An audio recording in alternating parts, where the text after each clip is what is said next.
This section that we'll talk about today is about the concept of an electric dipole. What is an electric dipole? What happens when you place other charges near an electric dipole? We'll study all these things. First of all, what on earth is an electric dipole? It is an electrical system consisting of 2 point charges equal in magnitude and opposite in nature, separated by a distance d. What this fundamentally means is that there are 2 point charges, minus q and plus q, which are fixed, and the distance between minus q and plus q is d. This system consisting of 2 point charges minus q and plus q, such that the magnitude of both these charges is the same but the sign is opposite, is called an electric dipole. In this entire chapter, we are going to study a lot of properties related to electric dipoles. We are going to place an electric dipole, that is, a negative and a positive charge separated by a distance d, in an electric field. We are going to see how much work is done in rotating an electric dipole and such interesting things. Why are we even interested in studying about an electric dipole? This is because electric dipoles are actually found in the objects around us. For example, the water molecule has an electric dipole. This water molecule that you see on your screen has a red hydrogen atom and 2 white oxygen atoms. The center of positive charge inside the water molecule is located here. The center of negative charge is located here, somewhere near the oxygen atoms. Thus a dipole is formed because there is a positive charge configuration and a negative charge configuration separated by a distance d inside a water molecule. Interesting, isn't it? Similarly, there are many other molecules which have a positive and a negative charge distribution inside them, and that creates a dipole. Note, however, that the negative and positive charge must be somehow fixed. You cannot leave these charges free and expect a dipole to be formed, because if you leave these charges freely in space, the negative charge and the positive charge will attract each other, and then they'll gradually merge into each other. There will be no dipole. One fascinating fact that we will study about an electric dipole is the electric dipole moment. Have a look at this dipole here. P equal to Q into D is referred to as the electric dipole moment.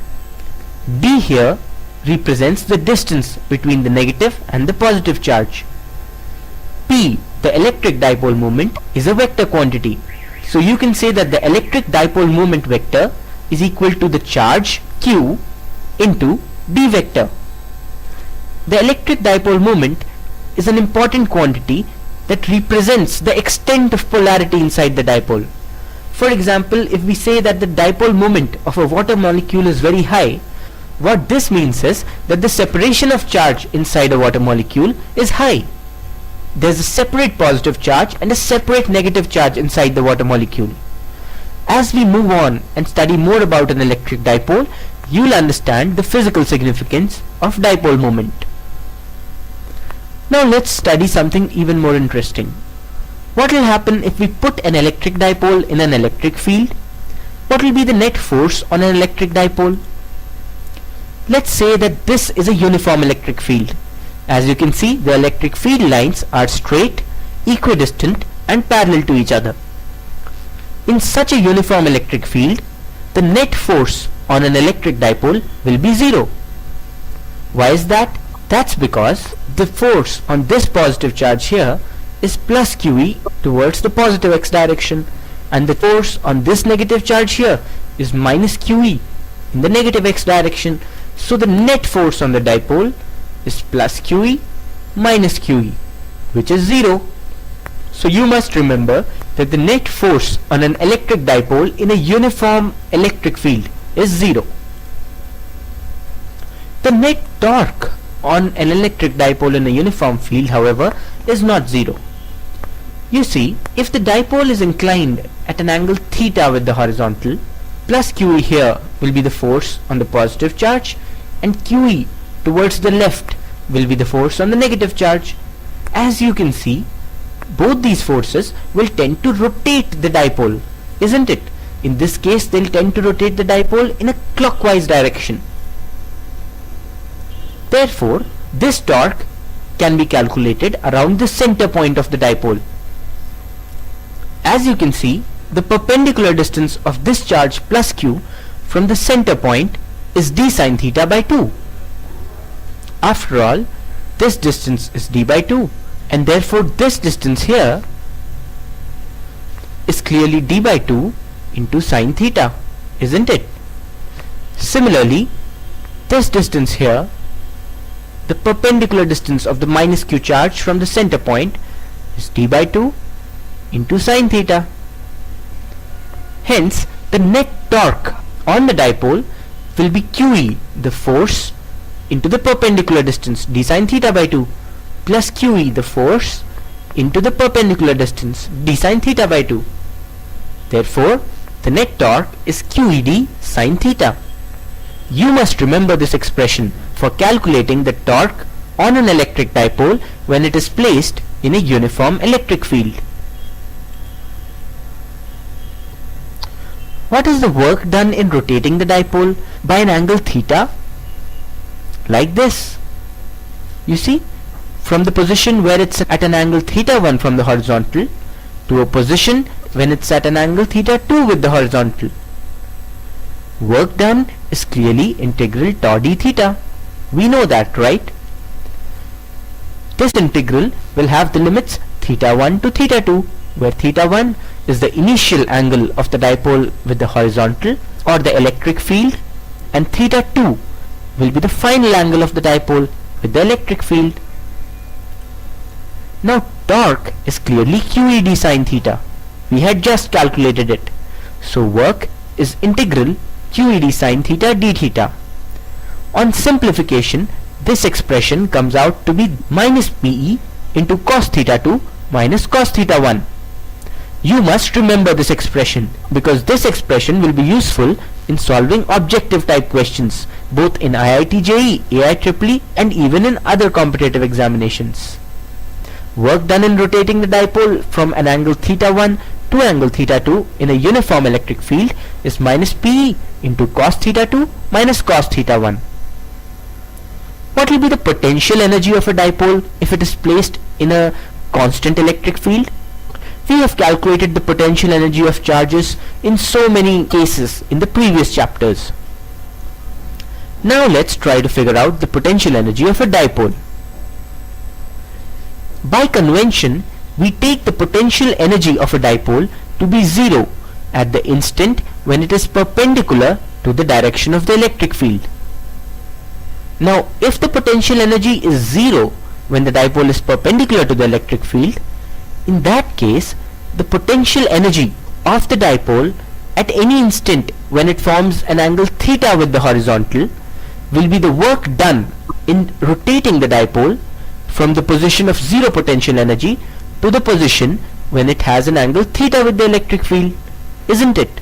After all, potential energy is the net work done in bringing any body from the point when it is not under the influence of the electric field or when the potential energy is 0 to the required point at which we have to calculate the potential energy. So in this case, the net potential energy of the dipole will be the work done in rotating the dipole slowly from an angle pi by 2 to an angle theta with the electric field. Correct? If that is so, then we can substitute these values pi by 2 and theta in the expression of work done on a dipole that we just calculated. When we do that, we get the final expression of the potential energy of a dipole as minus PE cos theta. You must again remember this expression for the potential energy of a dipole. One interesting fact here is that PE cos theta can be replaced by P vector dot E vector. E vector is the electric field vector and P vector is the dipole moment vector. This expression of potential energy equal to minus P dot E is valid in all cases. It's valid even when the electric field is not constant. So this expression is also important. Let me now talk about an interesting phenomena that occurs when you slightly displace a dipole in an electric field. You see, we just calculated that the potential energy of a dipole is minus Pe cos theta. Now this potential energy will be minimum when cos theta is 1. That is, theta, the angle formed by the axis of the dipole with the direction of the electric field, is 0, as shown in the figure. This value of minimum potential energy is minus Pe. So this dipole that you see in this figure has minimum potential energy. Now what will happen if you displace this dipole slightly from its position of minimum potential energy? You rotate it a bit and just leave it.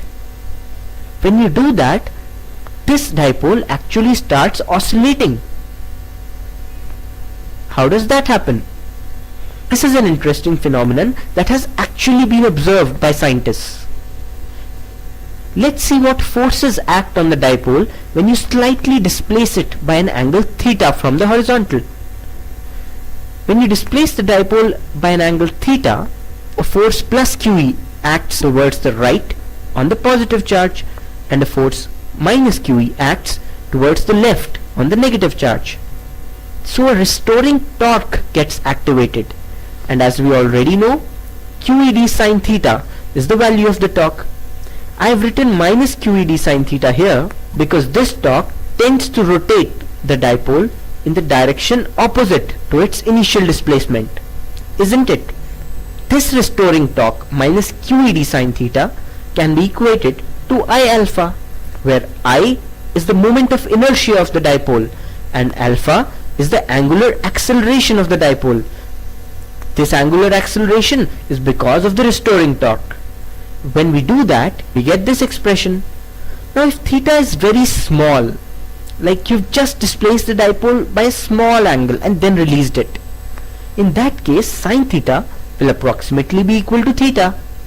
So minus Pe into theta will be equal to I alpha. If you observe this equation carefully, you'll realize that in this case the angular acceleration of the dipole is proportional to the angle that the dipole forms with the electric field. Since the angular acceleration is proportional to theta, this is an expression for simple harmonic motion. Isn't that wonderful? What this shows is that when you displace a dipole slightly by an angle theta, the dipole undergoes simple harmonic motion. We can even calculate the time period of this simple harmonic motion. As you know, it is a standard fact that if I alpha is equal to minus k into theta, where k is a constant, then the time period of the simple harmonic motion will be 2 pi root I by k. This is an expression that we studied often in the chapter Simple Harmonic Motion. By using a similar analogy in this case, we can say that the time period of this oscillation of the dipole is 2 pi root I by Pe. I is the moment of inertia of the dipole, E is the uniform electric field in which the dipole is placed, and P is the value of dipole moment of the dipole, which is equal to Q into D, the distance between the charges in the dipole. You must again remember this formula, as it will be very useful in solving objective type questions. I know we've discussed so many things about the dipole in such a short span of time. But relax, go through this video lecture again and again and you'll grasp all the fundamentals.